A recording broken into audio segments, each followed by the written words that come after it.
నా పేరు అమూల్య, బయోసైన్స్ టీచర్ని సార్ నేను.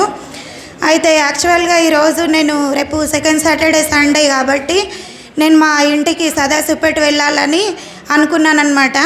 అయితే సార్కి వచ్చి అడిగితే ఇట్లా మోటివేషనల్ క్లాస్ ఉందమ్మా, ఉండు మంచిగా ఉంటుంది అని చెప్పారనమాట. ఇంకా వెళ్ళాలని ఇంకా బ్యాగ్ అంతా చదువుకొని ఆల్రెడీ ప్రిపేర్ అయ్యి వచ్చినమాట, స్కూల్ వదలగానే వెళ్ళాలనేసి. అయితే ఇంకా సార్ ఏమన్నారంటే బయోసైన్స్, సార్ కూడా బయోసైన్స్కి సంబంధించి అమ్మా ఉంటే బాగుంటుంది, వెళ్ళిపోతే మాత్రము చాలా మిస్ అయిపోయినాను ఫీల్ అయిపోతావు అన్నారనమాట. నిజంగా నాకు ఇప్పుడు అర్థమవుతుంది, ఒకవేళ నేను ఊరికి వెళ్ళి ఉంటే ఇంత మంచి కార్యక్రమాన్ని ఖచ్చితంగా మిస్ అయిపోయేదాన్ని. అదే రీతిగా పెంటన్న సార్ గారు మీకు పాదాభివందనం సార్. రియల్గా అసలు అమ్మ జ్ఞాపకార్థంగా ఇంత మంది పిల్లలకు మీరు ఇంత మంచిగా ఎంకరేజ్మెంట్ ఇచ్చి వాళ్ళలో కొత్త నూతన ఉత్తేజాన్ని నింపుతున్నందుకు నిజంగా మీకు ఎంతగానో కృతజ్ఞతలు సార్. ఇదే విధంగా మీరు ఆయుర ఆరోగ్యాలతో నిండు నూరేళ్ళు ఆనందంగా ఉండి ఇలాంటి మంచి కార్యక్రమాలు చేయాలని మనస్ఫూర్తిగా కోరుకుంటున్నాను సార్. ఒక్కసారి లెఫ్ట్ కొట్టు, రైట్ కొట్టు, పెంటన్న సార్కి సలాం కొడుతున్నాం సార్. అదేవిధంగా సేవకుమార్ సార్ గారు, మీరు కూడా పిల్లలు మాత్రమే కాకుండా నేను కూడా చాలా నేర్చుకున్నాను సార్. కొన్నిసార్లు అంటే లోన్లీగా ఫీల్ అవుతుంటాము, అంటే ఏందో ఇంకా ఏం చేయలేకపోతున్నామని ఫీల్ అవుతూ ఉంటాం కదా సార్.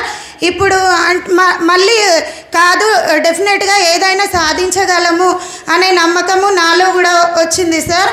అదే రీతిగా ఇంతకుముందు మాతృదేవోభవ, పితృదేవోభవ, ఆచార్య దేవోభవ,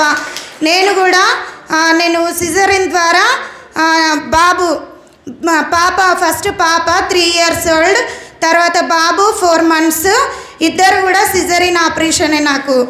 అది అయితే బాబు అప్పుడు నాకు ఫైబ్రాయిడ్స్ ఉంటాయి అన్నమాట, గర్భసంచిలో గడ్డలు. నాకు ఆ సిజరిన్ అనే థాట్ లేదు, కానీ బాబు ఏ విధంగా పుడతాడో, ఏమన్నా సైడ్ ఎఫెక్ట్స్ ఏమైనా ఉంటాయో, హెల్తీగా ఉంటాడో లేదో అలాంటి ఫీలింగే ఉండేదన్నమాట.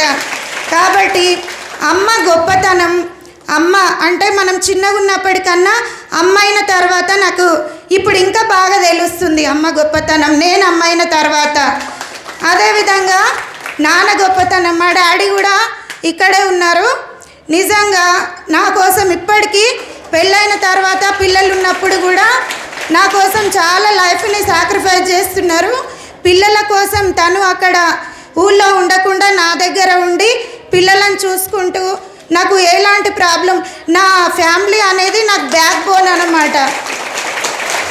అందుకు నేను చాలా థ్యాంక్స్ చెప్పుకుంటున్నాను. మీరు కూడా చిన్న విషయాలకే హట్ అవ్వద్దు.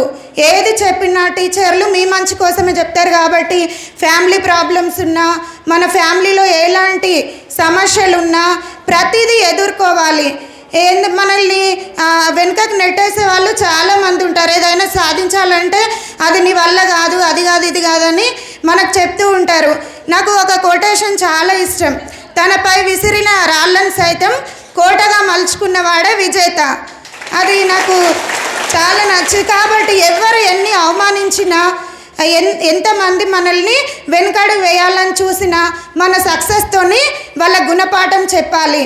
ఈ విధంగా ఇప్పటి నుంచి మీరు అమ్మ నాన్నలను ప్రేమించి, గురువులను గౌరవించి, మరి చిన్న వాటికే వెనుకడుగు వేయకుండా మీరు అనుకున్నవన్నీ కూడా మీ లక్ష్యం సాధించే దిశగా, ఈ పాము ముంగిస ఏ విధంగా అయితే పోరాడి అంతమంది స్నేక్స్ వచ్చినా కూడా తను ఏ విధంగా ఫైట్ చేసి తనని తాను రక్షించుకుంది, మనకు ఎన్ని సమస్యలు ఎదురైనా మనము ఆ పట్టుదలతోని సాధించేదాకా వదిలిపెట్టకుండా కృషి చేయాలని కోరుకుంటూ, ముఖ్యంగా 10th విద్యార్థులు ఇవన్నీ కూడా సార్ చెప్పిన అంశాలు కూడా దృష్టిలో పెట్టుకొని 10th క్లాస్లో మన టార్గెట్ ఏంటి, 10th క్లాస్లో 100% ఇవ్వడం.